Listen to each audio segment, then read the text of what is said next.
I'd like to welcome out Alexander Skarsgård.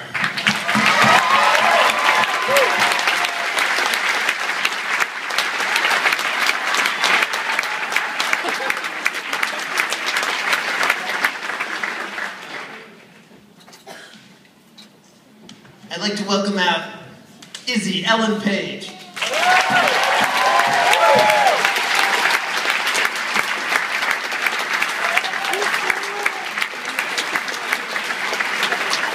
And last but not least, my co-writer, my partner in crime, the lovely Britt Marling.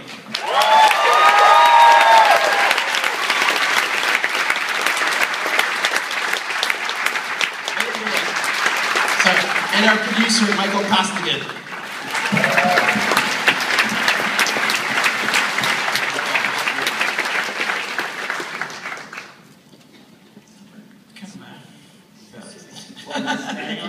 Yes. One of the things that, for me, that was so cool about this film was the currency of it. You know, it's like everybody always wants a good thriller, always wants a suspense film, but the idea that sort of dealing with the world we live in right now from an angle that I don't remember seeing before. So for Zal and Britt kind of talking about how you came up with the idea and writing it. I'll get you later for this. I guess a couple of summers ago, maybe 3 or 4 summers ago, we went on the road together and we wanted to have an adventure. And we went train hopping and went back and forth across the United States and fell in with different anarchist collectives and freegans and intentional communities and organic farmers. And we wrote a lot of other movies in between, but for some reason that experience we could never quite shake. And so I think this film was sort of our attempt to wrestle with some of those ideas and what that summer was about for us. But we wanted to put it all in a thriller. I don't know if we succeeded, but... Yeah, I mean, I love the films, and I think Britt does too, of Alan Pakula's 70s paranoid thrillers like Clute or All the President's Men or The Parallax View. And I think the 70s, I think today is a lot like the 70s. I mean, we've got a whole host of problems that I don't think the 70s ever had to deal with. But we also wanted to find new stories, you know. It was interesting for us to have a private intelligence firm instead of the FBI or CIA, which is what you're used to. And we did a lot of research, and we found out that 40% of all the intelligence work today in the United States is farmed out to private companies.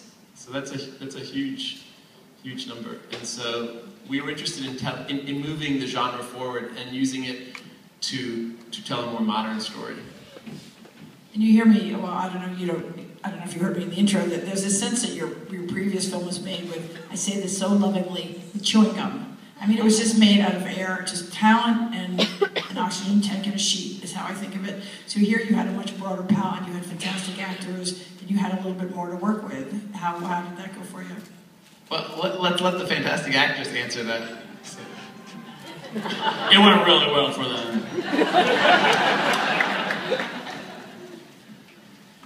Was that even a question? I don't know. It actually really is a question. It was all deflecting it. It really is. She wanted to know what it was like. She wanted to know what it was like to work with chewing gum filmmakers who make their movies. No, I'm just kidding. I'm just giving you a hard time, Jen. Yeah, it was amazing for us. Yeah, our first film was made out of nothing, but we're storytellers. We wanted to tell a story. The technology allows you to tell a story really cheaply now, and so we did. We shot our first film on SLRs, which are those digital cameras. I'm sure there's one. You know, this guy can hold it up. Yeah, so we shot our first movie on 2 of those, and you know, it's funny whether you have 80 people behind you, which we did on this movie, or you have 20 people behind you when you're shooting.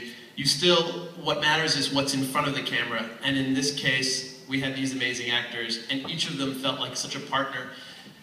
For Britt and I, we're partners in writing it, but then she goes onto the acting side and I go onto the directing side, and we just pray and hope, and we've been so lucky to get partners like Ellen and Alexander to come on board. And I remember the day each of these guys agreed to do the project. It's like everything changes, because all of a sudden, there's someone else carrying the load, someone else carrying the burden with you, and that's what I love about making movies as opposed to if we were writing novels together or something. It's so cool to have the experience we had making movies with these guys. That's why I deflected it onto these guys. Well, the answer to the question for them is really, I mean, he wasn't a first-time director because you could see Sound of My Voice, and so that, I assume, would have played into your decision. The Sound of My Voice wasn't out yet. I hadn't seen Another Earth either.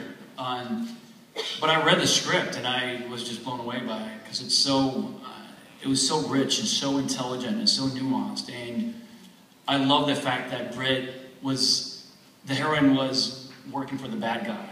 And it made it so interesting and so complicated. Even now, this is the second time I see it, I don't know who the good guy is and the bad guy. Like, who's right, who's wrong. And it makes it real, and it makes it very, I read it and I was just thinking a lot about it. I didn't know these guys, and I assume that most of you don't know them either. But after hearing them, I'm sure you felt the way I felt when I just walked into the room on our first meeting. I was like, I fucking love these guys. Don't you feel that energy? They're so wonderful and like so amazing and so. I could just tell it was just a gut feeling. I could tell that it was going to be such a collaborative and fun process, and they were so open to ideas, and there were no egos involved. And we, it's you know, it always starts with that gut feeling, doesn't it? Where you're like, yeah, I want to spend 3 months in Shreveport with these guys. Thank you for that, Ellen.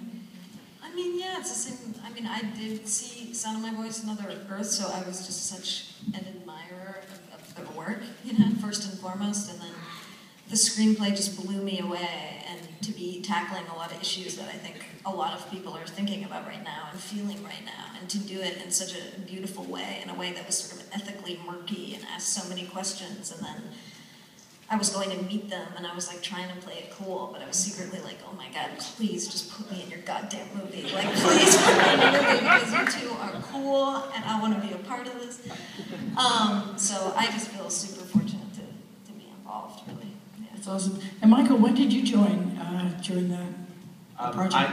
I joined after Sundance because I think I had an experience that you had and some others when I saw Sound of My Voice in the next category. And the same thing, it was a movie that these guys had made for a shoestring budget, but that just felt huge in scope and the idea.